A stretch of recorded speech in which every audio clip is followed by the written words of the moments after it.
Hello दोस्तों, आप सभी का स्वागत है समसामयिक घटना चक्र के इस ऑनलाइन प्लेटफॉर्म पर। मैं मोहित आप सभी का स्वागत करता हूं। आज अपने इस वीडियो में बात करेंगे उत्तर प्रदेश इस साल की करंट अफेयर। जो करंट अफेयर आपका बचा हुआ था और इस करंट अफेयर का आप बेसब्री से इंतजार भी कर रहे थे कि सर जून महीने का करंट अफेयर कंप्लीट करवा दीजिए, तो आरओ के लिए लगभग पूरा यूपी स्पेशल का करंट अफेयर कंप्लीट हो जाएगा। तो आज वही फाइनल क्लास है और आपके आरओ की परीक्षा के पहले मैंने जैसा आपसे कहा था कि आरओ की परीक्षा के पहले पहले और पर्याप्त समय पहले पूरा यूपी स्पेशल का करंट अफेयर कंप्लीट हो जाएगा। आप लोग को थोड़ा सा मैंने कहा था कि धैर्य रखिए, सारी चीज़ें एक साथ चल रही हैं। Current affair, daily current affair भी आता है, फिर उसके बाद रिवीजन सीरीज भी चल रही थी और यूपी स्पेशल के करंट अफेयर भी तैयार करने पड़ते उसमें। ठीक है, तो जो करंट अफेयर देखा जाए जून महीने के जो महत्वपूर्ण करंट अफेयर उनको यहाँ पर समाहित करने का प्रयास किया गया है। जून महीने में जो important current affair daily class की वीडियो आती थी, उन क्लास की वीडियो से तथा कुछ अन्य जो यूपी स्पेशल की महत्वपूर्ण खबरें रहीं जो वहां पर छूट गई थी, उन सबको यहाँ पर समाहित किया गया है और उन सबको यहाँ पर प्रेजेंट किया गया है। और इसकी क्लास पीडीएफ, ये वीडियो तो आपको देख रहे हैं, वीडियो आपको यूट्यूब पर फ्री मिल जाएगी। इससे इतर जो इसकी पीडीएफ है, उस पीडीएफ को अगर आप प्राप्त करना चाहते हैं तो वो पीडीएफ आपको हमारे मंथली पैकेज में मिल जाएगा। जो करंट अफेयर मासिक पैकेज जुलाई महीने का है, उस मासिक पैकेज को जब आप ज्वाइन करते हैं तो इस क्लास की पीडीएफ आपको मिल जाती है। और उस मासिक पैकेज में भी क्या क्या सुविधाएं मिलती हैं, न सिर्फ आपको यूपी स्पेशल का वहां पे पीडीएफ मिलेगा, इससे इतर देखा जाए तो आपको प्रतिदिन जो वीडियो क्लास होती है वो मिल जाती है, डेली क्लास पीपीटी जो होती है वो भी मिल जाती है, डेली हिंदी और इंग्लिश में क्लास की पीडीएफ भी प्रोवाइड की जाती है, बाइलिंगुअल कंटेंट होता है, प्रतिदिन 10 एमसीक्यू का ऑनलाइन टेस्ट मिल जाता है। महीने के एंड में देखा जाए तो कंप्लीट जो पूरे महीने का डेली करंट अफेयर की पीडीएफ बनती है वो भी आपको प्रोवाइड कर दी जाती है और एक फुल लेंथ टेस्ट होता है जिसमें 100 क्वेश्चन होते हैं। साथ ही साथ विशेषता ये है कि यहाँ पर यूपी स्पेशल की जो ये क्लास है, इस क्लास की पीडीएफ तथा अन्य पीडीएफ भी वहीं पर आपको मिल जाएगी। अगर आप जून महीने का पैकेज ज्वाइन करते हैं तो जून महीने के पैकेज में ये सारी सुविधाएं आपको मिल जाएंगी। उसी में यूपी स्पेशल का पीडीएफ भी मिल जाएगा और बिहार स्पेशल की पीडीएफ भी भविष्य में उसी में आते रहेंगे। ठीक है, तो जिनको भी यूपी स्पेशल का ये वाला पीडीएफ चाहिए होगा वो जुलाई महीने का पैकेज ज्वाइन कर सकते हैं। ज्वाइन कैसे करेंगे, इस वीडियो के पिन कमेंट को चेक करना, पिन कमेंट में ही देखा जाए तो लिंक दिया हुआ है और वहां से आप जा सकते हैं। अगर पिन कमेंट में लिंक आपको नहीं दिखता है तो आइए मैं बता दूं कैसे आप ज्वाइन कर सकते हैं। आपको कुछ नहीं करना है, सीधे गूगल ओपन करिए और गूगल पे सर्च करिएगा घटना चक्र। जैसे ही आप घटना चक्र सर्च करेंगे तो यहाँ पर होम पेज दिख जाएगा। होम पेज में आपको जाना कहाँ पर है, वीडियो लेक्चर के सेक्शन में जाना है। वीडियो लेक्चर का सेक्शन ओपन करिए और उसके बाद आपको जाइए यहाँ पर जुलाई महीने का करंट अफेयर यहाँ पर आपको दिख जाएगा। ठीक है, जुलाई महीने का करंट अफेयर आपको दिख जाएगा। अब ये आई थिंक मैंने जून बोला होगा तो जून को आप जुलाई समझिएगा। ठीक है, यहाँ पर देखा जाए इस पैकेज को आप ज्वाइन कर सकते हैं। वीडियो लगा है, पीडीएफ लगी हुई है, टेस्ट लगी हुई है, इसको आप ज्वाइन कर सकते हैं। बाय नाउ पर क्लिक करेंगे, यहाँ पर बाय नाउ पर आप क्लिक करते हैं तो ये सेल प्राइस आपको दिख जाएगी, 25 रुपए लिखा हुआ है। ये मूल्य जैसे ही कॉइन का ऑप्शन होगा यहाँ पर कॉइन पर टिक कर देंगे तो ये 18 रुपए 75 पैसे हो जाएंगे। ठीक, 18 रुपए 75 पैसे में ये देखा जाए तो महत्वपूर्ण जितनी भी सुविधाएं हैं आपको, ये सारी सुविधाएं आपको मिल जाएंगी जुलाई महीने के पैकेज में।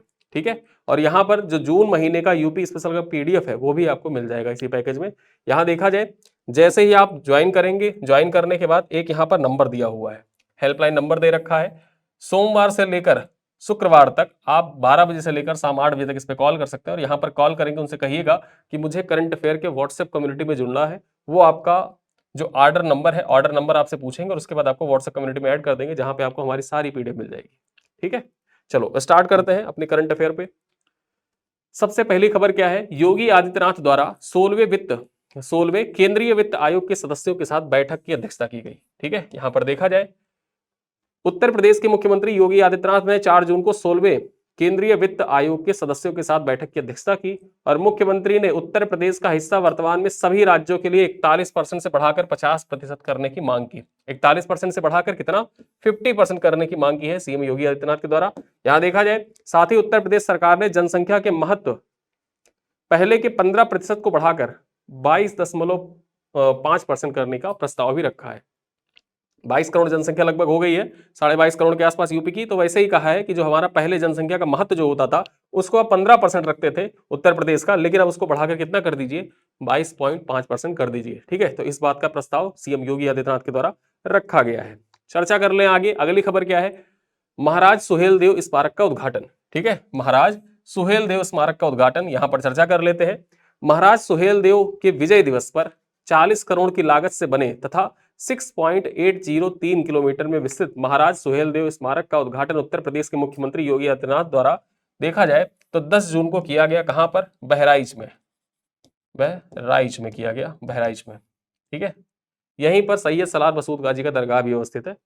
आगे देखा जाए, इसी अवसर पर महाराज सुहेलदेव स्मारक में कांस्य धातु की, यह धातु याद रखना, कहीं कहीं तांबा आपको पूछ लेगा सवाल में, कंफ्यूज करने के लिए तांबा दे देगा।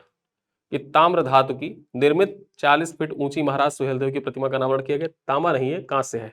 कांस्य धातु की 40 फीट ऊंची महाराज सुहेलदेव की प्रतिमा का अनावरण किया गया। एवं देखा जाए तो 1243 करोड़ रुपए की 384 विकास परियोजनाओं का उद्घाटन भी मुख्यमंत्री योगी आदित्यनाथ के द्वारा यहीं से किया गया था, बहराइच से ही। ठीक है, तो यहाँ पर ये पॉइंट आपके लिए इंपॉर्टेंट हो जाता है कि महाराज सुहेलदेव स्मारक का उद्घाटन कहां पर किया गया है?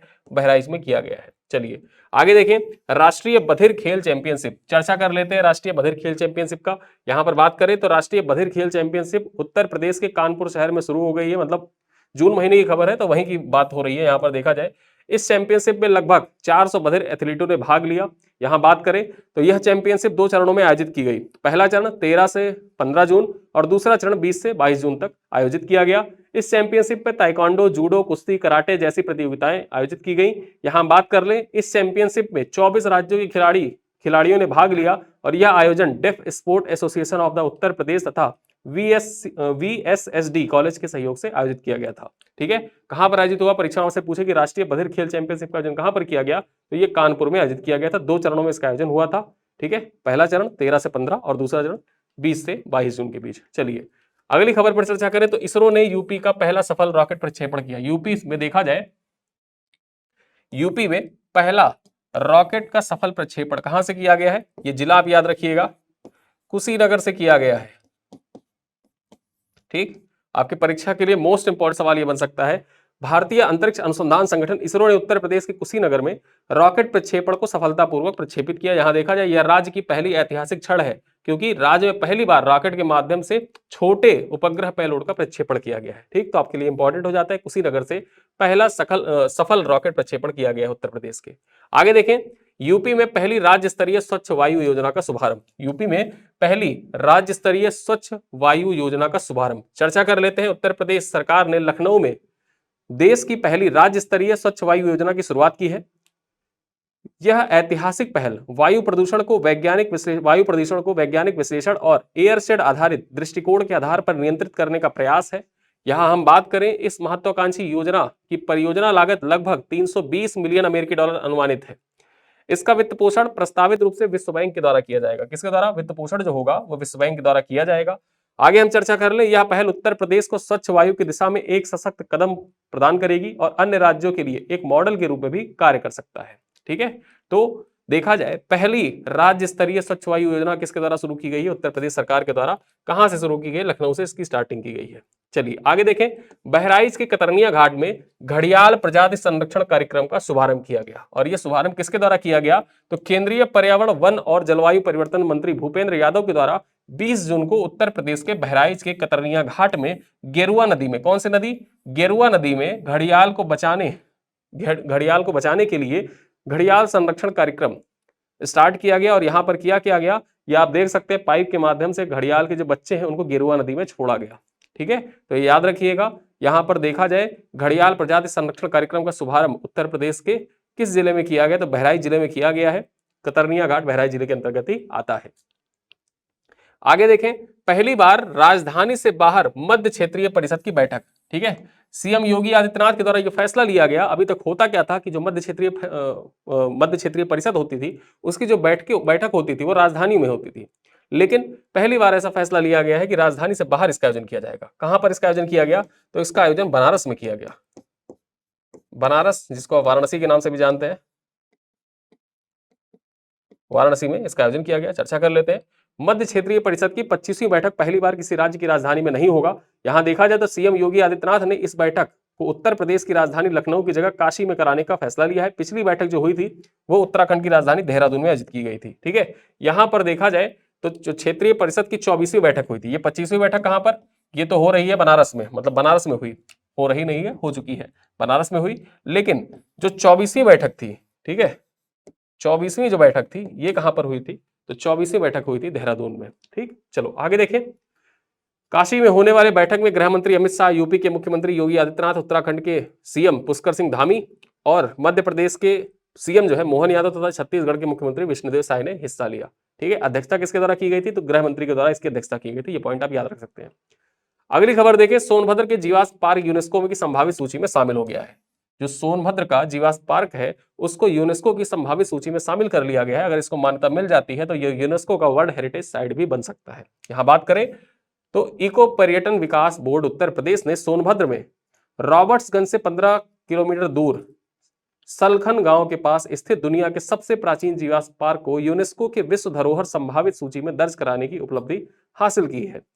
यहां देखा जाए, जीवाश्म पार्क में पत्थर पर मौजूद जीवाश्म का अध्ययन किया, जिसमें 140 करोड़ पुराने शैवाल और स्ट्रोमेलाइट्स के जीवाश्म पाए गए हैं, जो धरती पर प्राचीन जीवन का प्रमाण देते हैं। इसी आधार पर पार्क को विश्व धरोहर की सूची में शामिल करने के लिए यूनेस्को में आवेदन किया गया था। ठीक है, सबसे प्राचीन है, इसी आधार पर देखा 140 करोड़ साल पुराने हैं। जबकि आगे हम बात करें तो उससे ज्यादा नवीन 140 करोड़ साल पुराना वो है, लेकिन उससे पहले के जो है उनको तो यूनेस्को का हेरिटेज घोषित कर रखा है यूनेस्को ने। तो संभावित है कि जो उत्तर प्रदेश का ये स्थल है सोनभद्र में, इसको भी यूनेस्को का वर्ल्ड हेरिटेज घोषित किया जा सकता है। ये कुछ इस प्रकार से दिखता है जीवाश्म पार्क। यहाँ पर आप देख सकते हैं ये जीवाश्म पार्क कुछ इस प्रकार से दिखता है। यहाँ पर ये सब जीवाश्म है।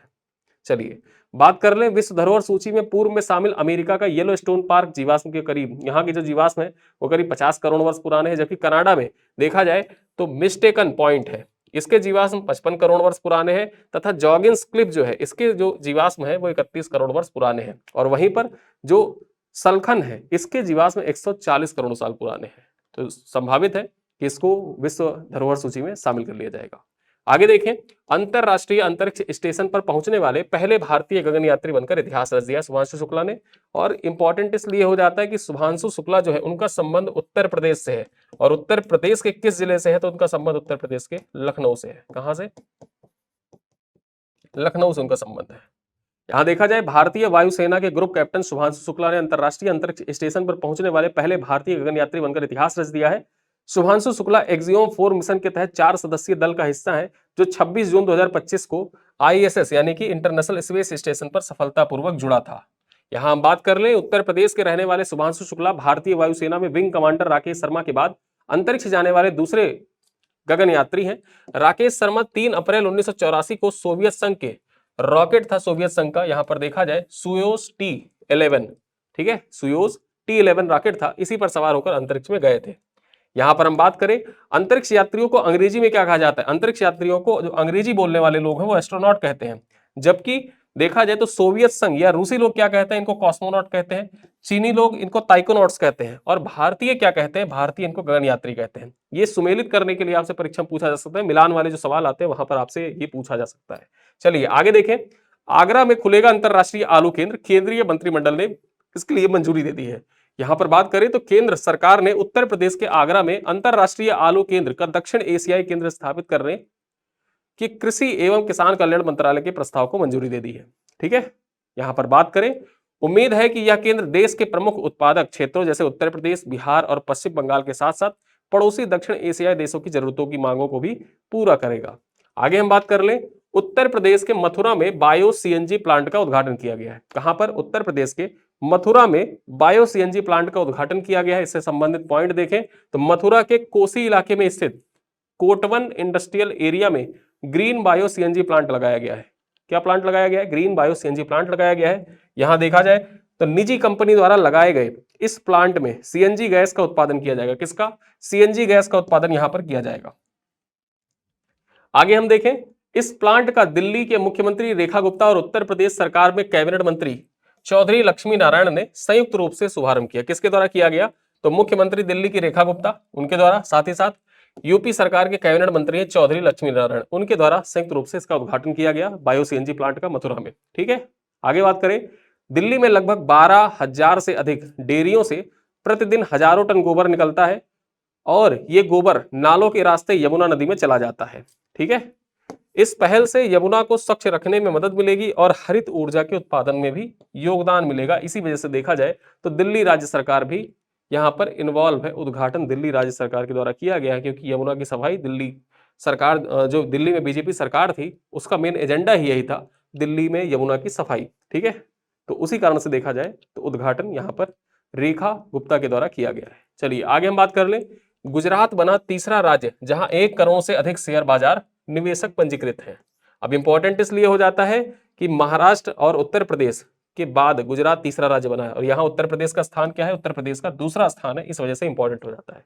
नेशनल स्टॉक एक्सचेंज द्वारा जारी नवीनतम आंकड़ों के अनुसार गुजरात भारत का तीसरा राज्य बन गया है जिसने 100 करोड़ से अधिक रजिस्टर्ड निवेशकों का आंकड़ा पार किया है। इससे पहले महाराष्ट्र और उत्तर प्रदेश इस आंकड़े को पार कर चुके हैं। ठीक है, अगली खबर देखें तो राज्य का पहला समर्पित फुटवेयर पार्क, जो राज्य का पहला समर्पित फुटवेयर पार्क है, कहां पर बनाया जाएगा, तो चर्चा कर लेते हैं। उत्तर प्रदेश राज्य औद्योगिक विकास प्राधिकरण कानपुर के रवईपुर क्षेत्र में राज्य का पहला समर्पित फुटवेयर पार्क विकसित कर रहा है। ठीक है, यूपी सीडा जो है, यूपी सीडा, ये कानपुर के रवईपुर क्षेत्र में राज्य का पहला फुटवेयर पार्क विकसित कर रहा है। देखा जाए यह परियोजना लगभग 131.69 एकड़ भूमि में फैली होगी। इसका उद्देश्य राज्य के विनिर्माण क्षमता को मजबूत करना और स्थानीय अर्थव्यवस्था को बढ़ावा देना है। यहां पर एक पॉइंट ये भी देखें तो यह पहल उत्तर प्रदेश के एमएसएमई नीति 2022 के तहत की जा रही है, जिसका उद्देश्य सूक्ष्म, लघु और मध्यम उद्यमों को सशक्त बनाना और राज्य को $1 ट्रिलियन की अर्थव्यवस्था की दिशा में अग्रसर करना है। ठीक है, तो ये पॉइंट आपके परीक्षा के दृष्टिकोण से इंपॉर्टेंट हो जाता है कि जो फुटवेयर पार्क बनाया जा रहा है, यहां पर देखा जाए कथन में अगर आपसे पूछे, 2 कथन वाले सवाल, वहां पर पूछे कि राज्य का पहला समर्पित फुटवेयर पार्क कहां पर निर्मित, मतलब कानपुर में निर्मित किया जा रहा है, सही है। दूसरा कथन ये पूछ ले कि यह पहल उत्तर प्रदेश एमएसएमई नीति 2022 के तहत की जा रही है, तो यह भी कथन सही है, तो यहां दोनों कथन सही हो गया। ठीक है, अगली खबर देखें। अग्निवीरों के लिए 20% क्षैतिज आरक्षण को मंजूरी। तो उत्तर प्रदेश सरकार ने 3 जून 2025 को मुख्यमंत्री योगी आदित्यनाथ की अध्यक्षता में हुई कैबिनेट बैठक में पूर्व अग्निवीरों को 20% क्षैतिज आरक्षण देने को मंजूरी प्रदान की है। ठीक है, जो अग्निवीर हैं उनको 20% क्षैतिज आरक्षण दिया जाएगा। यहां हम बात कर लें, यह आरक्षण पुलिस कांस्टेबल, प्रादेशिक सशस्त्र कांस्टेबलरी जो पीएसए होता है, उसके साथ साथ घुड़सवार पुलिस तथा फायरमैन के पदों पर सीधी भर्ती में लागू होगा। ठीक है, जो अग्निवीरों पे 20% क्षैतिज आरक्षण है, ये कहां कहां लागू होगा, ये पॉइंट यहां पर बता दिया गया है। आगे देखा जाए, यह नीति जो है ये 2026 से लागू होगी। जो ये नीति है अग्निवीरों को 20% आरक्षण की, ये 2026 से लागू होगी, जब अग्निपथ योजना के तहत अपनी सेवा पूरी करने वाला पहला बैच अग्निवीरों का सेवानिवृत्त होगा। ठीक है, तो पहला बैच जो है ये 2026 में सेवानिवृत्त हो जाएगा, रिटायर हो जाएगा। उसके बाद क्या होगा कि 75% लोगों को तो रिटायर कर दिया जाएगा, लेकिन उनमें से जो 25% है, 2026 का जो बैच होगा उसमें 25% लोगों को तो परमानेंट कर दिया जाएगा और 75% उसमें से रिटायर हो जाएंगे। आगे हम चर्चा कर ले, उत्तर प्रदेश सरकार का 20% आरक्षण देने वाला, उत्तर प्रदेश इस प्रकार का 20% आरक्षण देने वाला पहला राज्य है। इसके पूर्व आरक्षण तो दिया गया है, जैसे हरियाणा तथा उड़ीसा ने भी आरक्षण दिया अग्निवीरों को। उन्होंने कितना दिया है, उन्होंने 10% दिया है, उन्होंने 10% दिया है, जबकि यूपी ने कितना दिया है, यूपी ने 20% आरक्षण दिया है। ठीक है, तो यहां पर हमने इस पॉइंट की चर्चा की। अगला पॉइंट देखें, लखनऊ यूनेस्को की क्रिएटिव ऑफ गैस्ट्रोनॉमी श्रेणी में, क्रिएटिव सिटी ऑफ गैस्ट्रोनॉमी श्रेणी में नामांकित किया गया है लखनऊ को। ठीक है, यहां पर देखा जाए उत्तर प्रदेश सरकार की संस्कृति और पर्यटन विभाग ने लखनऊ को उसके प्रतिष्ठित अवधी व्यंजनों के लिए यूनेस्को की क्रिएटिव सिटी ऑफ गैस्ट्रोनॉमी श्रेणी में नामांकित किया है। यह नामांकन भारत सरकार के संस्कृति मंत्रालय के मार्गदर्शन में किया गया है, जिसमें मुंबई की विरासत विशेषज्ञ अभा नरेन लांबा द्वारा तैयार किया गया एक विस्तृत डोजियर शामिल है। चर्चा कर ले यहां पर, तो लखनऊ की अवधी पाक शैली जो है यह नवाबी कला की शाही रसोई घरों से विकसित हुई, जिसमें दम पुख्ता तकनीकी और मसालों का बारीक संतुलन प्रमुख है। यहां पर एक पॉइंट ये महत्वपूर्ण हो जाता है, यदि यूनेस्को द्वारा यह मान्यता प्रदान कर दी जाती है तो लखनऊ हैदराबाद के बाद भारत का दूसरा सिटी ऑफ गैस्ट्रोनॉमी होगा। ठीक है, अभी क्या है कि अभी तो नामांकित किया गया है, यूनेस्को के द्वारा भी घोषित नहीं किया गया है। अगर यूनेस्को घोषित कर देता है तो लखनऊ हैदराबाद के बाद दूसरा सिटी ऑफ गैस्ट्रोनॉमी होगा। ठीक है, चलो आगे देखें। ट्रांसजेंडर समुदाय लोगों के लिए 100 कल्याण केंद्र उत्तर प्रदेश में स्थापित किए जाएंगे ट्रांसजेंडर समुदाय के लिए। यहां पर देखा जाए तो उत्तर प्रदेश की राज्यपाल आनंदीबेन पटेल ने ट्रांसजेंडर समुदाय के सामाजिक और आर्थिक सशक्तिकरण के लिए राज्य में 100 कल्याण केंद्रों की स्थापना का निर्देश दिया है। अगला पॉइंट क्या है, यह निर्णय 16 जून 2025 को राजभवन लखनऊ में आयोजित एक उच्च स्तरीय समीक्षा बैठक के दौरान लिया गया, जिसमें ट्रांसजेंडर समुदाय की बेहतरी के लिए विभिन्न योजनाओं की समीक्षा की गई थी। ठीक है, तो याद रखिएगा, उत्तर प्रदेश सरकार के द्वारा या आनंदीबेन पटेल के द्वारा देखा जाए कितनी जो ट्रांसजेंडर समुदाय केंद्रों की स्थापना की घोषणा की गई है, तो 100 कल्याण केंद्रों की स्थापना की घोषणा की गई है। ठीक है, चलो अगली खबर देखें और उत्तर प्रदेश संदर्भ से जून महीने का अंतिम खबर देखें तो उत्तर प्रदेश में 13 नए सौर ऊर्जा संयंत्र स्थापित करने की योजना, 13 नए सौर ऊर्जा संयंत्र स्थापित करने की योजना है। पॉइंट देख लेते हैं। उत्तर प्रदेश राज्य औद्योगिक विकास प्राधिकरण यूपीसीडा ने राज्य के औद्योगिक क्षेत्रों को हरित और आत्मनिर्भर बनाने के उद्देश्य से 13 नए सौर ऊर्जा संयंत्र स्थापित करने को मंजूरी दी है। ठीक है, यहां पर पॉइंट यह है कि यह पहल उत्तर प्रदेश सौर ऊर्जा नीति 2022 के तहत की गई है, जिसका उद्देश्य ऊर्जा लागत को कम करना, पर्यावरण संरक्षण को बढ़ावा देना, साथ ही साथ कार्बन उत्सर्जन में कटौती लाना है। ठीक है, तो ये याद रखिएगा कि इसको उत्तर प्रदेश सौर ऊर्जा नीति 2022 के तहत उत्तर प्रदेश में 13 नए सौर ऊर्जा संयंत्र स्थापित किए जाएंगे। ठीक है, यहां देखा जाए यूपीसीडा ने जिन 13 औद्योगिक क्षेत्रों में सौर ऊर्जा संयंत्र स्थापित करने की योजना बनाई है, उनमें देखा जाए तो सूरजपुर साइट 5, उसके बाद EPIP Gautam Buddh Nagar, TDS city Ghaziabad, SEZ Moradabad, सीज मुरादाबाद। आगे देखें बागपत, आगरा, मथुरा, झांसी, प्रयागराज और शाहजहांपुर शामिल है। तो ये 13 ऐसे साइट हैं, यहां पर देखा जाए 13 प्रमुख, इन शहरों के 13 प्रमुख साइटों पर सौर ऊर्जा संयंत्र स्थापित किया जाएगा। यूपीसीडा ने सौर औद्योगिक क्षेत्र, सोलर इंडस्ट्रियल जोन की अवधारणा को अपनाया है, जिससे औद्योगिक क्षेत्रों को सौर ऊर्जा से संचालित किया जाएगा। ठीक है, तो यहां पर देखा जाए यूपीसीडा के द्वारा सौर औद्योगिक क्षेत्र, सौर औद्योगिक क्षेत्र की अवधारणा को अपनाया गया है। होगा क्या कि जो विभिन्न इंडस्ट्रियल एरिया है, उन इंडस्ट्रियल एरिया को सौर ऊर्जा से की जो सौर ऊर्जा है, सौर वहां पर सोलर एनर्जी डेवलप की जाएगी और उन एरियाज को देखा जाए तो सौर ऊर्जा से संचालित करने का प्रयास किया जाएगा। ठीक है, तो यहां पर उत्तर प्रदेश स्पेशल के कुछ महत्वपूर्ण जो जून महीने के करंट अफेयर थे उन पे हमने चर्चा की। अब कुछ प्रश्न है जिनको आपको उत्तर बताना है कमेंट बॉक्स में, इनका उत्तर जरूर बताइएगा। पहला सवाल क्या है, क्वेश्चन नंबर 1 कह रहा है महाराज सुहेल देव की 40 फीट ऊंची कांस्य प्रतिमा किस जिले में स्थापित की गई है? लखनऊ में, बहराइच में, गोंडा में या बलरामपुर में। क्वेश्चन नंबर 2 है राष्ट्रीय बधिर खेल चैंपियनशिप 2025 का आयोजन किस शहर में हो रहा है? लखनऊ में, वाराणसी में, कानपुर में या प्रयागराज में। क्वेश्चन नंबर 3 है उत्तर प्रदेश में इसरो ने पहला रॉकेट प्रक्षेपण परीक्षण किस जिले में किया है? लखनऊ, कुशीनगर, गोरखपुर या प्रयागराज। क्वेश्चन नंबर 4 है भारत की पहली राज्य स्तरीय स्वच्छ वायु योजना किस शहर में शुरू हुई है? दिल्ली, महाराष्ट्र, उत्तर प्रदेश, गुजरात। ठीक है, यानी कि भारत की पहली राज्य स्तरीय स्वच्छ वायु योजना किस राज्य में शुरू की गई है? दिल्ली, महाराष्ट्र, उत्तर प्रदेश, गुजरात। क्वेश्चन नंबर 5 है कतरनिया घाट में हाल ही में शुरू की गई घड़ियाल संरक्षण कार्यक्रम किस नदी से जुड़ा है? गंगा, यमुना, घाघरा या गेरुआ। क्वेश्चन नंबर 6 है मध्य क्षेत्रीय परिषद की 25वीं बैठक पहली बार किस शहर की राजधानी से बाहर होगा? वाराणसी, काशी में, गोरखपुर में, मेरठ में या झांसी में।